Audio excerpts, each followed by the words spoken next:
Assalamualaikum warahmatullahi wabarakatuh. Salam bahagia, salam guru penggerak. Bergerak, tergerak, menggerakkan.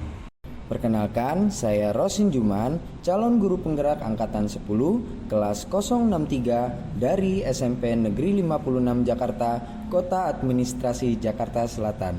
Saya merupakan calon guru penggerak yang dibimbing oleh Ibu Dwi Nartini MPD selaku fasilitator dan Bapak Samsul Bahri SPD selaku pengajar praktik dari SMK Negeri 18 Jakarta. Pada video kali ini saya akan memaparkan demonstrasi kontekstual modul 1.3 tentang materi visi guru penggerak.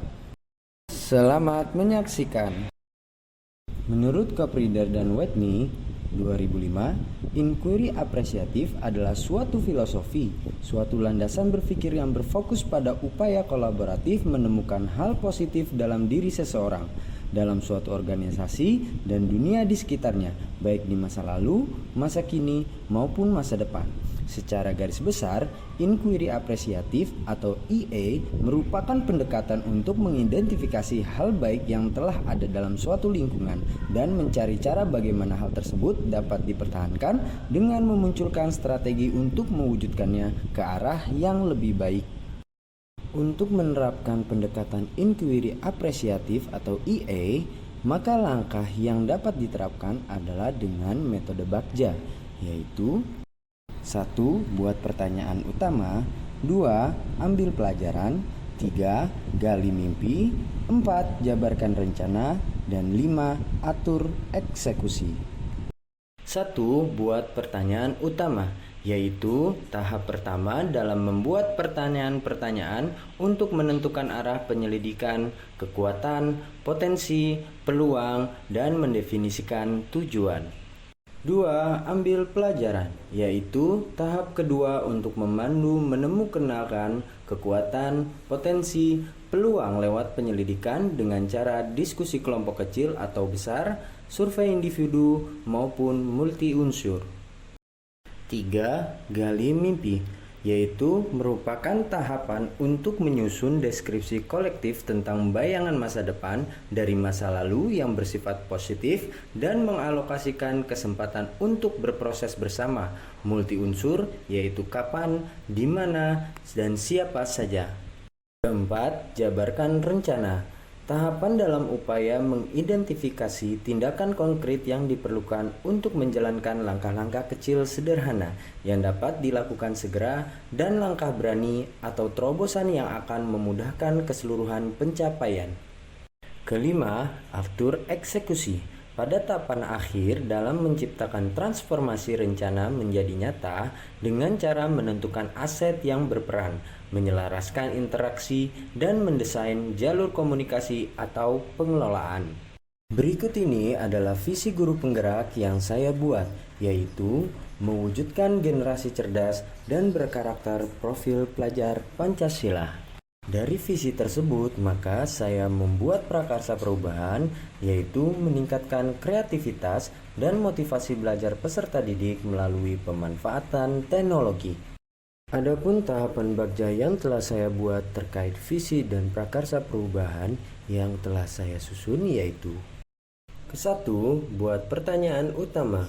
Adapun pertanyaan yang saya buat adalah bagaimana saya dapat meningkatkan kreativitas dan motivasi belajar peserta didik melalui pemanfaatan teknologi. Adapun tindakan atau penyelidikan yang perlu dilakukan adalah: 1. Melakukan diskusi dengan kepala sekolah dan rekan sejawat. 2. Mencari referensi dari berbagai media terkait cara untuk meningkatkan kreativitas dan motivasi belajar peserta didik melalui pemanfaatan teknologi. 3. Melakukan asesmen diagnostik untuk mengetahui karakter, motivasi, dan pemahaman peserta didik. Kedua, ambil pelajaran. Adapun pertanyaan yang saya buat yaitu: 1. siapakah guru yang ahli dalam pemanfaatan teknologi dan digunakan dalam pembelajaran? 2. Pemanfaatan teknologi seperti apakah yang digunakan untuk meningkatkan kreativitas dan motivasi belajar peserta didik? 3. Bagaimana cara memilih dan menentukan media atau teknologi pembelajaran yang dapat meningkatkan kreativitas dan motivasi belajar peserta didik? Sedangkan keempat, keterampilan apa yang telah saya miliki untuk mendukung upaya meningkatkan kreativitas dan motivasi belajar peserta didik? Adapun tindakan penyelidikan yang perlu dilakukan yaitu pertama, mencari referensi dari berbagai macam media tentang tokoh yang ahli dalam bidang teknologi pembelajaran. 2. Mencari informasi atau referensi terkait teknologi pembelajaran yang sesuai dengan peningkatan kreativitas dan motivasi belajar peserta didik. Ketiga, melakukan diskusi dengan teman sejawat yang lebih dahulu menerapkan pemanfaatan teknologi dalam pembelajaran untuk mengetahui sejauh mana kompetensi yang telah saya miliki dan penyesuaian yang harus dilakukan untuk penerapannya. Ketiga, gali mimpi. Adapun pertanyaan yang saya buat dalam tahapan ini yaitu 1. Apakah kebiasaan-kebiasaan baru yang saya bayangkan terjadi ketika kreativitas dan motivasi peserta didik dalam pembelajaran telah terwujud? Kedua, bagaimana perasaan saya ketika kreativitas dan motivasi belajar peserta didik meningkat dengan pemanfaatan teknologi yang saya tentukan? Ketiga, bagaimana agar pembelajaran berbasis teknologi dapat diterapkan oleh semua guru? Adapun daftar tindakan atau penyelidikan yang perlu dilakukan terkait pertanyaan tersebut yaitu 1. Membuat dokumentasi, gambar atau video dan juga penilaian individu ataupun umum saat dapat mewujudkan peserta didik yang kreatif dan memiliki motivasi penuh dalam pembelajaran. Kedua, sangat bahagia dan akan membuat kerangka pencapaian sebagai reminder atau pengingat dalam melakukan usaha-usaha selanjutnya. Ketiga, melakukan kolaborasi dengan mengadakan tim teaching, tutor sebaya, ataupun coaching untuk memberikan pembelajaran berbasis teknologi kepada rekan-rekan yang lainnya. Keempat, jabarkan rencana.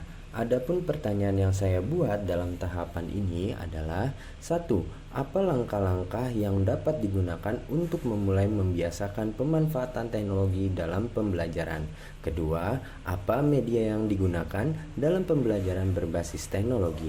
Ketiga, bagaimana upaya untuk menjaga keberlanjutan pemanfaatan teknologi dalam pembelajaran di kelas? Adapun daftar tindakan atau penyelidikan yang dapat dilakukan yaitu 1. Membuat perangkat pembelajaran dengan pendekatan berbasis teknologi, menyiapkan LKPD dan paparan materi interaktif, serta membuat instrumen penilaian yang tepat. Kedua, memanfaatkan media-media online maupun offline yang dapat dijangkau dalam pembelajaran sesuai dengan karakteristik peserta didik dan materi pembelajaran. Ketiga, memberikan reward, hadiah, atau ruang publikasi kepada peserta didik yang memiliki motivasi dan kreativitas dalam pembelajaran. Kelima, atur eksekusi. Adapun pertanyaan yang saya buat dalam tahapan ini yaitu 1. Siapa yang bertanggung jawab dalam mengawasi atau memonitor agar jalannya kegiatan pemanfaatan teknologi dalam pembelajaran dapat berjalan dengan baik dan konsisten? Kedua, siapa saja yang ingin saya libatkan dalam mewujudkan rencana ini? Adapun daftar tindakan atau penyelidikan yang dapat dilakukan yaitu 1. Membuat jadwal kegiatan pembelajaran menggunakan teknologi atau media yang bervariasi setiap minggunya. Kedua, melibatkan teman sejawat yang memiliki pemikiran dan keinginan yang sama dan peserta didik yang sebagai subjek dari pembelajaran itu sendiri. Ketiga, melakukan refleksi berkelanjutan setelah melakukan proses setiap minggunya. Sekian dari saya, semoga apa yang saya paparkan dapat membawa perubahan ke arah yang lebih baik dalam menciptakan ruang pembelajaran yang berpihak pada murid. Semangat terus Bapak Ibu Guru Penggerak, tergerak, bergerak, menggerakkan. Assalamualaikum warahmatullahi wabarakatuh.